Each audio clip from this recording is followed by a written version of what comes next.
Hello, good morning students. Vidya Bharati public senior secondary school Etawah Bhopchi की online education में आप सभी का हार्दिक स्वागत है।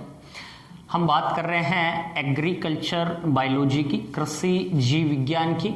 और कृषि जीव विज्ञान में हम एंटोमोलॉजी पढ़ रहे थे, कीट विज्ञान की बात कर रहे थे। और कीट विज्ञान में आज हमारा 9वां जो कीट है वो आता है बेर की फल मक्खी का, बेर फ्रूट फ्लाई।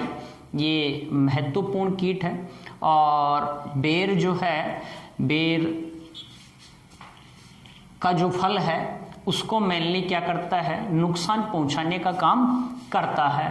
तो इस कीट के संदर्भ में अपन इसका संपूर्ण जीवन चक्र पढ़ेंगे, किस प्रकार से ये क्षति महत्व पहुंचाता है वो पढ़ेंगे, क्या इसका क्लासिफिकेशन है, क्या इसका वर्गीकरण है, क्या इसके लक्षण होते हैं और क्या इसका प्रबंधन होता है। तो ध्यान दीजिए, सबसे पहले हम इसका वर्गीकरण की बात करें तो क्लासिफिकेशन में हम देखें तो इसका वैज्ञानिक जो नाम है वो आता है कार्पोमिया वेसुवियाना। तो सीधा सीधा आपको बेर की फल मक्खी का वैज्ञानिक नाम पूछ सकता है, तो कार्पोमिया वेसुवियाना बेर की फल मक्खी का वैज्ञानिक क्या है, नाम है। गण की बात करें तो डिप्टेरा, और मक्खी मच्छर जितने हैं मक्खियां वो सब डिप्टेरा गण के अंतर्गत आती हैं। कुल की बात करें तो टेफराइटिडी इसका क्या होता है, कुल होता है। ये इसका वर्गीकरण है। इसके अलावा हम इसके लक्षणों की बात करें तो क्या इस कीट के लक्षण हैं, वयस्क के क्या लक्षण होते हैं, इसकी जो लट है उसके क्या लक्षण पाए जाते हैं। फिर हम बात करेंगे इसकी क्षति व महत्व की, और उसके बाद में इसका जीवन चक्र पढ़ेंगे, लाइफ साइकिल पढ़ेंगे, और प्रबंधन की बात करेंगे। तो इन सभी टॉपिक्स पे अपन चर्चा करेंगे। सबसे पहले हम देखें लक्षणों की, तो नाम से ही स्पष्ट है कि बेर की फल मक्खी ये एक प्रकार की क्या होती है, मक्खी होती है। क्या होती है, मक्खी होती है।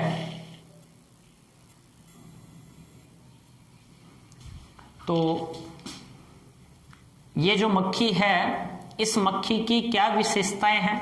तो जो प्रौढ़ मक्खी है ये भूरे पीले रंग की कैसी होती है, भूरे पीले रंग की होती है।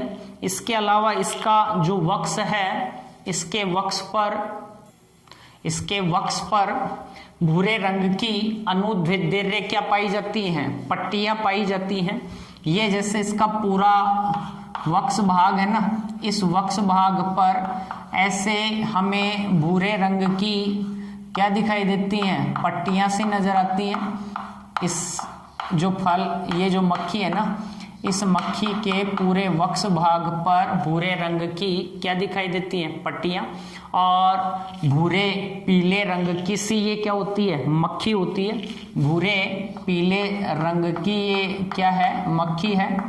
ये पूरी भूरे पीले रंग की मक्खी है।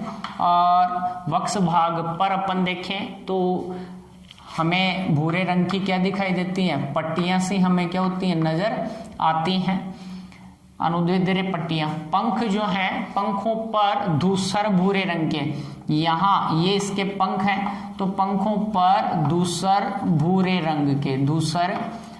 रंग के क्या दिखाई देते हैं हमें, धब्बे से धब्बे क्या होंगे, दिखाई देते हैं।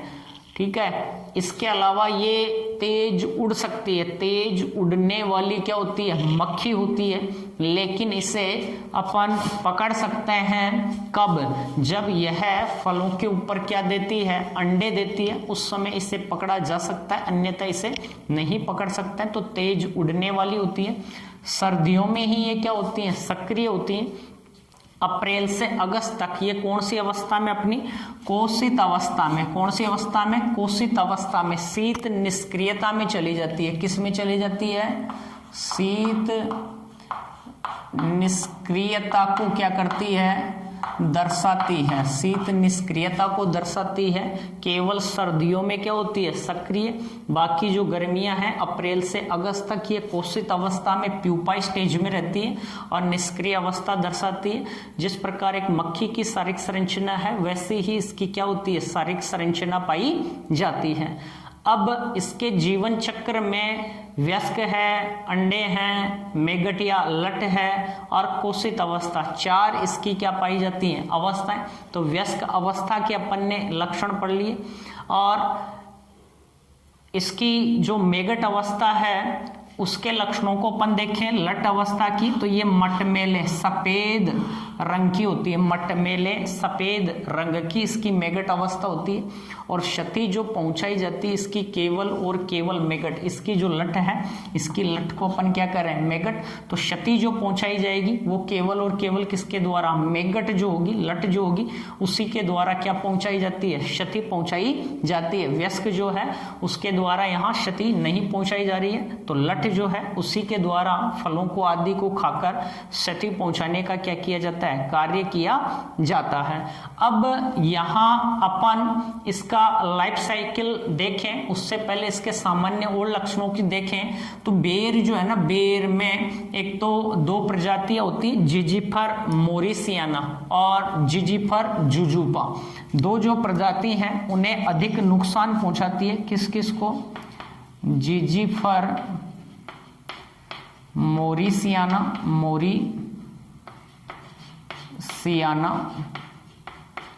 और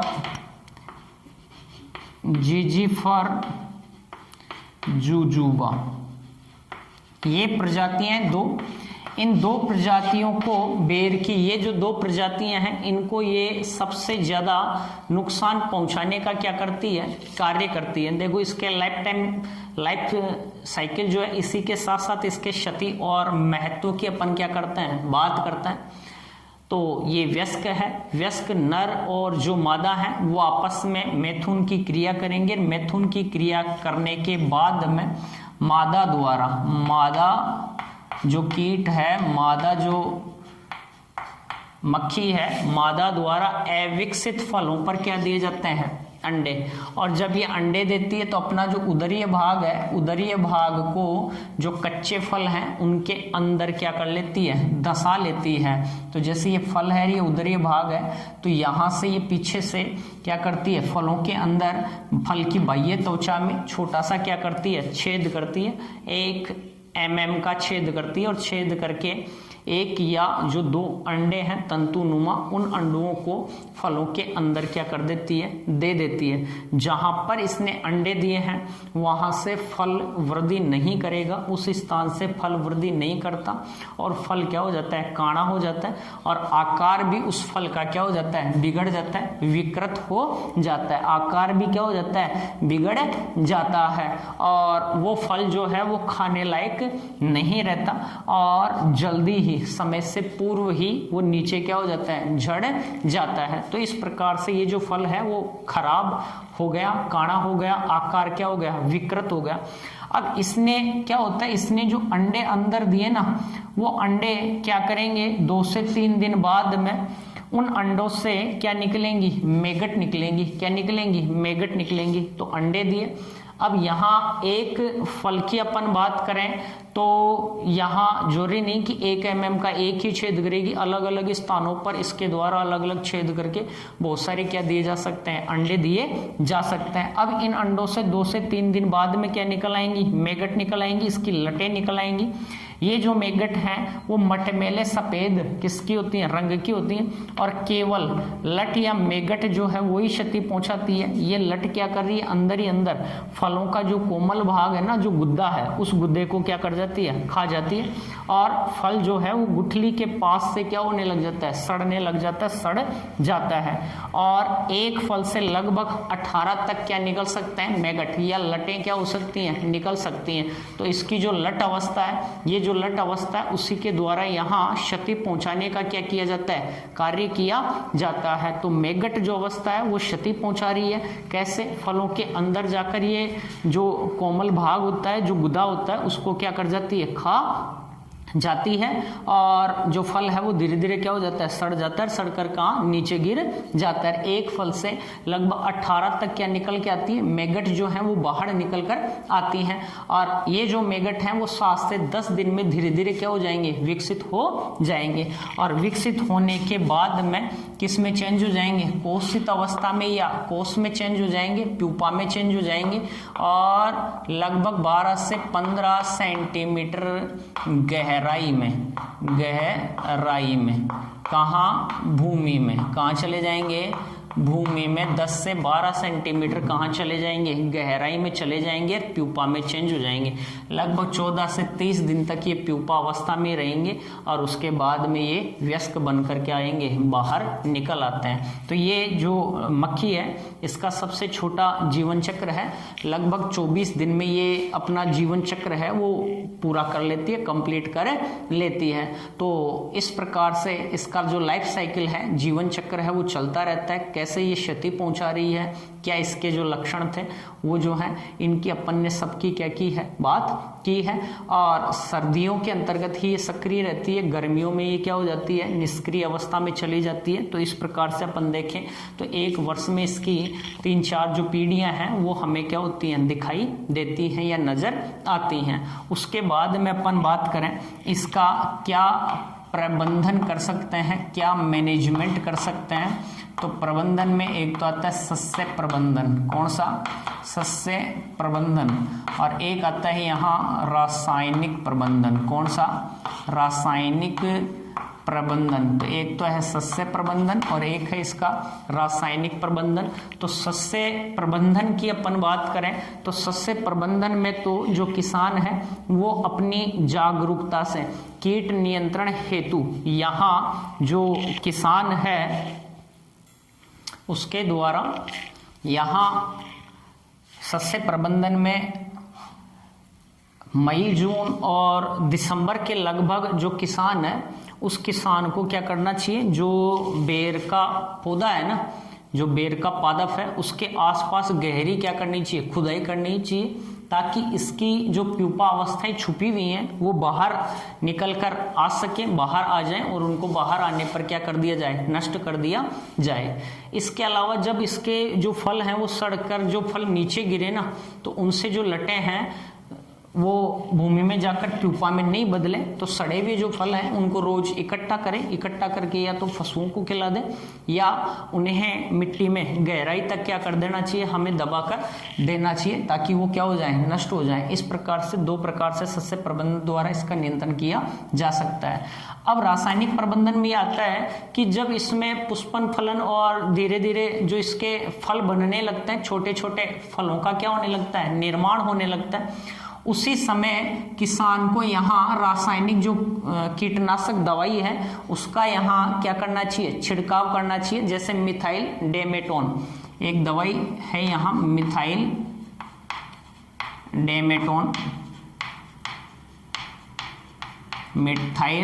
डेमेटोन या इसके अलावा डाईमिथोएट